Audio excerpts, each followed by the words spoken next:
one thing that has struck me is we are in midst of varying degrees of pessimism, and it would require some degree of effort on our part to be optimistic about what the future holds for us. I was looking at the defining, and if you were to say, migrants in India, and my focus would be on rural India. So the defining and in some ways tragic, sad, poignant, image of this pandemic. They have started back home. Some horrifically could not make it to their home. The image from railway platform from my hometown, Muzaffarpur, is the defining and dehumanizing unjust face of the pandemic, as we know. The visible face of the migrant crisis, as you know, was invisible. It was like an underbelly. No one knew about it, as if, and we didn't have any numbers. Amazingly, we didn't have any numbers on the migrants. I was asking, what did these unfortunate citizens, fellow citizens, escape from? And that's an important question, not because it will tell us of their aspirations and dreams, and also the deeply unequal society that we inhabit, but also to what socioeconomic setting they are returning to. Rural is what concerns us at Transform Rural India, and we are focused on creating equal opportunities, as we say, for someone born in rural India. Let me give some numbers for us to gather a sense of the rural India's economic setting. And in some ways, economic is important because now we have the goalposts for us have shifted from fighting corona to living with corona. From Jan hai to Jahan hai, we have completely turned around to say Jahan hai to hi Jahan hai. So in some ways, it is important to look at the economic setting. So some numbers I will place, and then I will discuss what it means for the people. The dominant income source in rural India is manual casual labor, with 50% of the households dependent on it. Cultivation as an income source, only 30% have reported in the socio-economic caste census as important. Agriculture, if we take that as an important economic activity, 60% is almost 60% is rain-fed. That is uncertain, risky, with gross outputs in the range of about 60,000 odd per hectare and 91% marginal land holding. And in some states, actually, like Bihar, you would have 0.75 hectare as mean. You can do the math to know what kind of agriculture income we'll have. If given a choice, so no wonder, there was in 2018, CSDS had done a study, and there they found about 61% of the farm families reported they would prefer to be employed in cities. 76% of the farmers would prefer to do something other than farming. The rural SME employment in the last 2 decades has steadily declined, while at the same time, the gross output of the manufacturing sector from rural areas actually is more than urban today. Now, when we keep hearing in the last few days more so, and I've been part of a few webinars where NREGS has been talked about. Let's look at the numbers there. 10 crore job card holders, they have barely got 37 days of guaranteed work from the 100 days promised to them. And that has covered roughly 5.5 crore. That's about 55 million households. This is the economic distress that we had the migrants exoding from, largely as a casual, informal wage workers in our cities. In the sense that shahar mein koi bhuka nahi marta. The other impulse has been, just look at the median age in rural areas. Today it is less than 27, and with about 87 odd percent having some kind of a schooling. They are children of the information, entertainment, and communication age. where middle class lives are beamed. Now with Geo, it is beamed right in your palm, and affordable handset through an affordable handset. The camera of jobs, urban life, amenity is a second pull for the young and upwardly mobile rural youth. On the social side, Dr. Swati has talked at length. I will speak of other dimension, the violence due to caste transgressions in accessing social and public spaces. Lynching, we have heard in the last 2 years, both of Muslims and Dalits, gender violence, and it's no one's argument that you don't have caste discrimination in urban India, but the extent of violence, the subtle and not so subtle undermining of one's identity and self-worth is another reason for escape.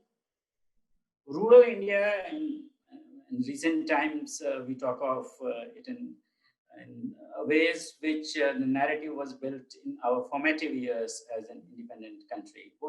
Post India, we had seen our three tall leaders, Gandhi, Nehru, Ambedkar, having a different outlook to village. While Gandhi looked at it as villages as sites of growth, authenticity. For Nehru, villages were dung heaps, were images of backwardness. And for Ambedkar, the village was site of oppression. These three impulses actually define the rural as we know today. We are a large country, and given the size, what is true, all these are true actually. And all these would not also be true. For example, the tribal villages where I have spent most of my life, the forest dwellers keeping the human ecology balance intact. There is a way for community living, they have been demonstrating for long.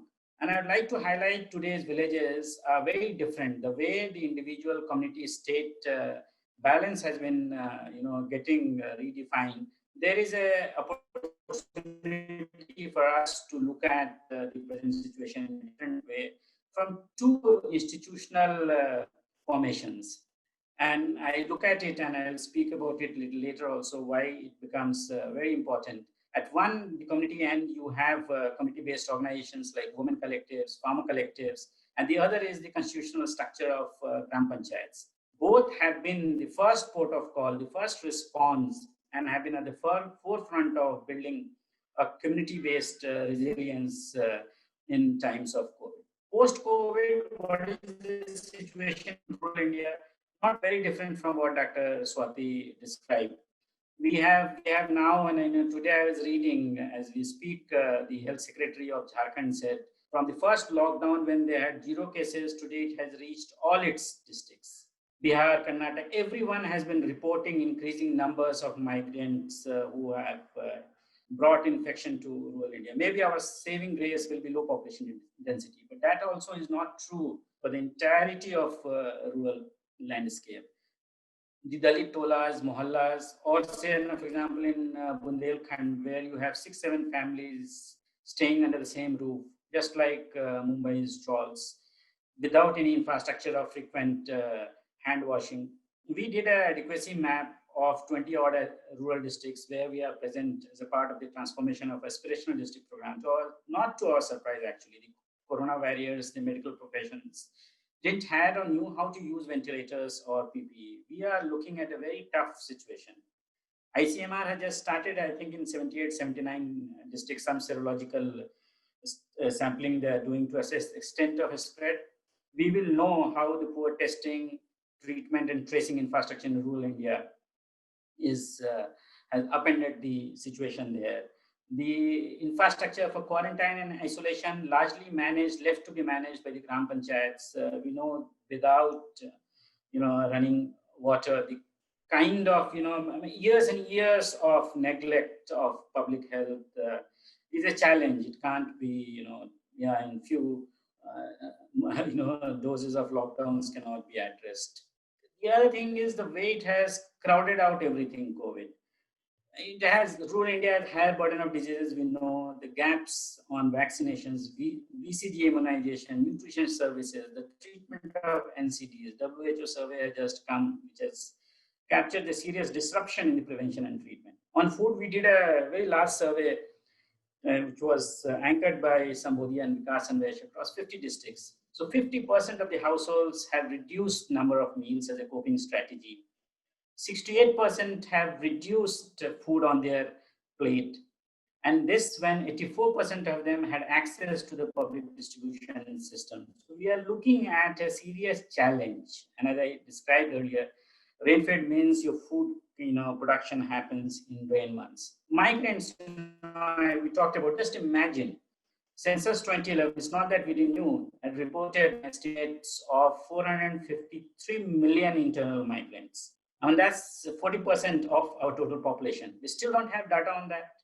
And we need to discover it with the pictures beamed to us. The estimates are 140 million and migrant workers now. I don't know. There are various other estimates floating because there are just no numbers. Without numbers, you can. But to give a context, and I'll pick up government numbers. Government of Bihar is talking about 3 million migrants, 30 lakh migrants coming back. And then when they have a rural households are about 180 million, 1.8 crores. Just imagine when they come back, what will happen. The same brother, who was taking out the living by driving, doing something in the city, comes back and now wants to make a living out of the same piece of land, the kind of tensions. The other day I heard in Allahabad, two brothers came to blows. So we're looking at increased social tensions. If for nothing, at least the remittance has completely stopped. That impacts close to 55% of the rural households. When they come back, do we have work for them? Actually, in one webinar, I did say that if they have been working to factories all along, can factories not work to them? As a rhetoric, that's okay. The last 70 years, we have been trying that. We haven't been successful. MG and IDGS, we talked about, barely 8%. 8% barely had 100 days of, and 5.5 crore households, as I said. Agriculture, there is an estimate by TechnoServe, which is looking at in the next couple of years, a decline of 4.4 trillion rupee. And they are looking at in the more remunerative segments of the agri-economy, plantation, spices, fruits. That is a segment they are looking at because of drop in value of crops and roughly impacting close to about 1.17 million. That's about 2 crore farming households. What implication all this has? In the last 10 years, and Dr. Swati did mention that, we had an unprecedented, in Indian context, 271 million people, and that's the UN Multidimensional Poverty Report, raised above poverty line. And this was also corroborated with close to about 35 million people and moving out of agriculture. With the ascent and descent of plus 10% with some health shock and would happen. But at this scale, the en masse and the drop, precipitous fall of poor will devastate the economy. Inequality, in some ways, is intergenerational. Just imagine the schools on the other side of digital divide or the balcony divide, as we know now. Children and mothers missing their nutrition, missing the vaccinations. We may be today, in times of COVID, seeding inequality at an unprecedented scale, lifetime inequality at an unprecedented. Returning migrant is a pool of entrepreneurial talent. A section of it is a pool of entrepreneurial talent. Is a risk taker, not living in margins in the cities, not dependent on handouts. Can we dip into this talent to build something different for the rural economy? Communities, even though the political economy may not be supportive of it, but the fiscal challenge that we have, we will like everyone to be Atmanirbhar. On the Gram Panchayat, CBOs, I see a new narrative emerging, and more so because they have shown at the forefront what they can bring. Visibility of migrants. I don't think we can go back to again invisibilizing them the way they have been invisibilized for the last 3 decades or so. Agriculture, again, while the structural constraints we did talk about, some opening that the Atmanirbhar Bharat package could, and we need a new deal. And I was reading an estimate somewhere that if the entire agriculture output in India was to be organized from a production system as it is in US, where you have an average land holding of 118 hectare, I mean that would only need, just imagine 40 lakhs, 4 million farmers would suffice for the entire output that India produces. Well, that would be unsustainable ecologically and otherwise. And merely focusing on farms may not be a great idea. But it does tell that with the various things that this government is talking about, the 100,000 crore agri infrastructure fund, near farm storage, processing, all this could bring, maybe they have seeds of bringing that new deal for the farm sector, new kind of partnerships. We could see the markets, the farm markets, clutches of mandis opening out. We don't know how it will pan out. The rules are not out. The investment, plan is not laid out, but they could, as the economic survey this year pointed out, large scale shift from subsistence farming to more productive commercial farming, it could open up. The other segment of value addition, and in the rural economy, could be around green jobs, the non-timber forest produce. Again, that is a segment we have neglected for long. This is, again, the gamut of measures, including, yesterday that the cabinet took around MSMEs. These open new opportunities to look at rural economy afresh. Whatever has not happened in the last 7 decades, maybe this is the time with the integrated talent and the range of things could happen in a way in which we could look up to the rural economy.